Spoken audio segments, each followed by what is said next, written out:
Дали знаеш како е да растеш, а да нема кој да се радува на твоето детство? Замисли си дека сите твои родендени се без мама и тато. Илија Јовановиќ своето детство го поминал во зидовите и дворот на домот за деца без родители 11 октомври. Сончево скопско утро. Екипата на Алфа телевизија се упати токму кон оваа институција. Откако побаравме дозвола да снимиме краток разговор со нивниот поранешен штитеник во нивниот двор, добивме категорично не. Па застанавме до оградата. Дом. Домот е прибежиште за една индивидуа. Место кое носи спокојство, мир, хармонија. Го прашав какво чувство буди кај него овој објект и може ли да го нарече дом. Да, затворен дом, без детски жагор, прљав двор и душата ме боли. Во ваква хорор слика што го гледам домот. Без детски жагор, да трчат, да викат, да играат, јас да влечам овде црево и да прскаш, да работиш исто тука да помагаш. Жално е, болна слика. Илија, ќе ни кажеш ли која беше твојата соба? Ја гледаме ли од оваа перспектива? Средина, најгоре. Средната соба, тоа беше втора соба, машка. 2 машки, 2 женски. Во една група бевме 19, од 18 до 20 штитеници. Со нас работеа 2 наставнички или наставник со наставничка. Системот многу добар беше. Бивша Југославија, строга дисциплина, хиерархија, слога, почит, разбирање, добра соработка со вработените и таа соработка изумре од 98 година па до ден денеска. Колку деца бевте вкупно тогаш? Ние бевме околу 120-130 штитеници. Крајната бројка беше 120 штитеници. Во оваа соба со колку мина беше? Четворица. Добро, лошо, добри спомени, помалце лоши спомени и супер така. Сите на едно место, различни судбини, мешана крв, тука има и љубовни врски, кои стапиле и во брак, и свадби правено, испраќање во арама, банкети, полуматурски, матурски, родендени, да. Роден е во Битола, каде неговите родители уште како бебе безмилосно го оставаат на државата во рацете на социјални работници. На 5 годишна возраст го носат во Скопје во детскиот дом 11 октомври. Се сеќавам и тоа страшна слика беше за мене. Не знаев каде ме носат. Тој ден мислам дека не знам каде се наоѓам. Буквално не знаев каде се наоѓам. Само знам дека тој ден цел ден плачев, тешко ме смирија и цел ден главата од зид ја удирав и плачев што никој не можеше да ме смири. И не знам ни како сум се смирил и после со тек на време веќе сватив дека сум во дом со повеќе деца и тука ти останува детскиот живот. Ни раскаже како му минал денот додека живеел тука. Станував во 5 часот наутро, од 5 до 6 го чистев целиот овој парк, каде што сега е неуреден, хаос, камења на сите страни, не чиста трева, листови, корења, неискроени дрва, неизметени стази. Жал ми ова што го гледам. Прскање на овие дрва, поливање, овие сите дрва што се околу оградата и околу домот, самите штитеници ние ги садевме, акции сме имале, дури сме правеле зимници, готвење. Од понеделник до недела 9 групи се, сите тие 9 групи денеска прва група, прво семејство, први стан. Чистат, мијат садови, метат скали, активни упералната. Сега дека бевме активни, имавме работни задачи. За него најубав период е кога социјалните работници живееле овде заедно со нивните сопружници и деца. Тоа траело околу 4 години и му буди убави спомени. Кога е во прашање носталгијата, го боли и овој момент. И кога го напуштавме домот, на сите ни не достигаше домот и сите овдека доаѓавме. Посрем работа, петок, сабота, недела, тука зборно место ни беше. И тоа изумре. Од самите вработени почнаа да не бркат, обструкции, зошто вие доаѓате, па забрани, па поплаки до министерството. Овде не почувствувал родителска грижа, но добил многу браќа и сестри. Со дел од нив и денес е во контакт.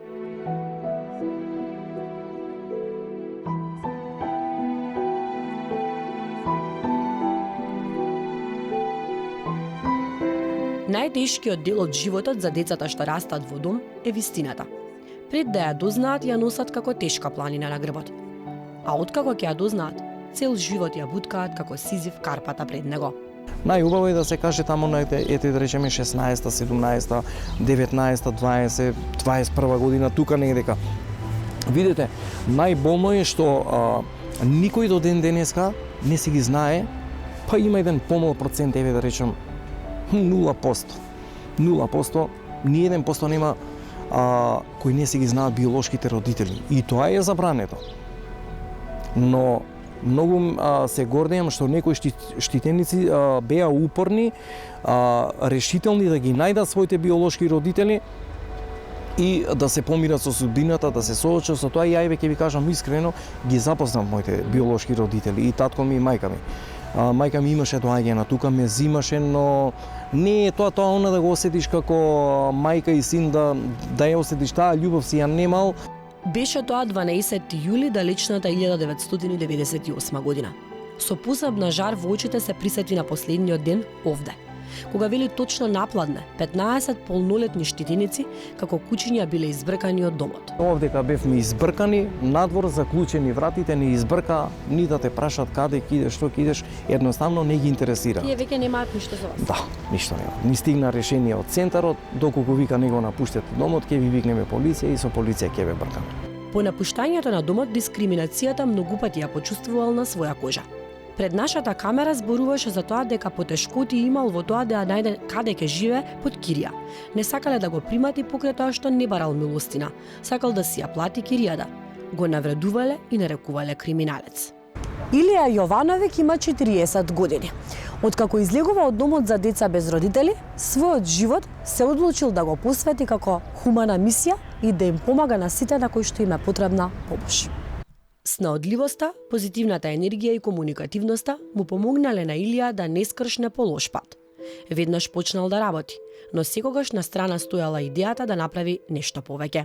Пред да го напуштиме од домот, знаеме што утре нас не чека. Буквално на улица, препуштени сами на небо, препуштени сами на себе, буквално на улица, ни на небо, ни на земја се наоѓавме. Со решенијата во раци 20.000 денара во раки. Што ти со тоа ќе направиш? Прво немаш стамбено прашање. Буквално си избркан на улица како бездомниците, социјалните случаи, тие кои просат кучињата што ете немат свој дом и животните во зоолошка градина имат свој дом, децава без родители буквално никаков дом нема. Втора работа. Идејата беше моја. Јас самиот и се вработив во Житолукс 98 година, пред да го напуштам домот, среќа запознав еден господин и го замолив: господине, слушајте, викам, сите ги знаев у Капиштеца, од буџетари, од богаташи, директори, војни лица, и нема кој не ме знаеше во Капиштец. И до ден денеска уште ме зна сите, затоа што таму бев име како највреден и најголем работник. И од тука сето тоа потикна што утре со нас. Јас пресеков дека треба да се отвори невладина организација, треба да се бориме за нашите права, нешто да се измени, да се направи во државата. Верувајќи во тоа дека тој може да ги промени нештата во нашата земја за подобра иднина на децата без родители, во 2003 година го основа Сдруженијето Градиме иднина. Со текот на времето деноста прераснува во хумана мисија и за социјално загрозени групи на граѓани. Ни го откри трнливиот пат од изминативе 19 години. Па да ви кажам, првите 2 години најтешко ми беше. Не знаев од каде да почнам, буквално кога го напуштавме домот. Не знаев што е статут, што е одлука, што се записници, што е одбор, надзорен одбор и така натака. Откако почнав со неколку познати појаки личности, со правни лица, со адвокати, со искусни директори на компании, што треба да се направи, како треба, на што треба највише да припазваш, да не одговараш, да не ја нарушиш службената должност. Јас пак ќе кажам, сум си признавал, имало грешки од неискуство, незнање. Сега веќе сум испечен, и тоа убаво испечен, и затоа ги знам сите дури закони, правила, допуни, измени, сите закони ги пратам. Верувате, дури од мојата сенка почна луѓево да се плаша, затоа што буквално знам на ѓаволот дупката каде. Имаше една голема себична љубомора, зло помеѓу нашите штитеници. Тоа е од неработењето, несплотувањето, несоработката помеѓу нас и ајде јас велам нека отворат и 15 здруженија, нека седнат, нека работат да видат како е. Посебно им е благодарен на новинарите кои му давале поддршка и со тоа многу му помогнале да ги оствари своите цели. Горд е што успеал да промени голем дел од главните проблеми.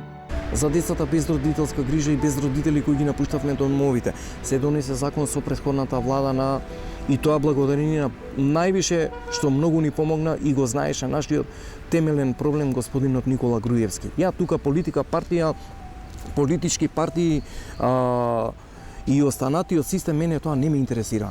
Човекот, јас бев многу досаден. Од 100, 120, 150, 70, 50 писма сум му праќал на ден. Значи, он додека беше на функција, јас премногу досаѓав. И верувате, од тоа досаѓање, од тоа што бев упорен и до крај не се откажував, идев до крај и не се откажував, јас со тоа постигнав. Значи се донесе законот за вработување, изградба на нови социјални станови на ниво на цела Република Македонија. Сите маргинализирани групи добија социјални станови, многу е трагично што оваа држава тој проект застана. Го укина законот кој се донесе за вработување за сите штитеници кои беа згрижени во детските домови, дом семејствата, сегашната власт и тој проект го укина. Со голем револт зборуваше за згрижувачките семејства. Овој податок и информации ги имам од многу комши каде што ме знаат и тие апели ја што ги доставав до граѓаните, верувате се јавува, значи страшни приказки има до ден денеска во тие семејства, нека не ми кажува дека тече мед и млеко. Сите тие пари што им следуваат во износ од 8-9 илјади денара, треба да проверам, пошто одамна ги немам проверено податоците, тие средства им ги зимат самите згрижувачи, ги третираат буквално бетер од уличните куќиња да јадат леби со. Со помош на многу совесни компании и хумани поединци, успеал за половина година да смести во топол дом 2 семејства, односно да изгради 2 куќи. А воедно, на многу социјални домаќинства им помогнал со тоа што им реновирале дел од домот. Според него може да се реши овој проблем и воопшто да нема бездомници и сиромашни. Ке се реши доколку ме стават мене министер за труд и социјала. Ја, видите, можам да станам. Мислите дека може да не постои буквално? Значи, мене ми е тоа како сон. Мислите ли дека може? Можам. Со сопругата се запознале преку интернет. На нејзи и на нејзиното семејство не им било тешко да го прифатат со оглед на тоа дека растал во таква средина. Но дали и кога е прашање љубов, постои дискриминација за децата од дом? Има голем проблем и во тоа поле, од страната на нивните родители. Домес, па ваков, па не го знаеш, па болна, болен, не болен и така натака. Значи, ќе дадам еден апел. Што ми фали мене? Што и фали на незе? 3 здрави прави деца ми родила. 21 век, до кога ќе живееме така? Во детскиот дом 11 октомври, сместен во Капиштец во Скопје, нема детски џагор. Децата кои што беа штитеници на овој дом се преместени во мали групни домови на различни локации низ државата. За Јовановиќ малите групни домови од една страна се добри, но од друга страна се лоша опција. Малце тука се избрза, се пореметија некои работи, стручен тим треба со нив да работи, не може еден или двајца воспитачи 24/7 нон-стоп со нив да бидат. Медицинско лице, лекарски прегледи, стручни тимови да ги проверуваат од време на време каде се наоѓа, до кој ниво се, прв степен англиски, втори и така натака. Значи, окей, и го поздравувам ова, но уште не е системот направен како што треба да биде, затоа што имам неколку луѓе, ова го донесува само на брзина. Да ги затворат институциите и завршена е приказката. Дали знаеш како е да растеш, а да нема кој да се радува на твоето детство? Замисли си дека сите твои родиндени се без мама и тато.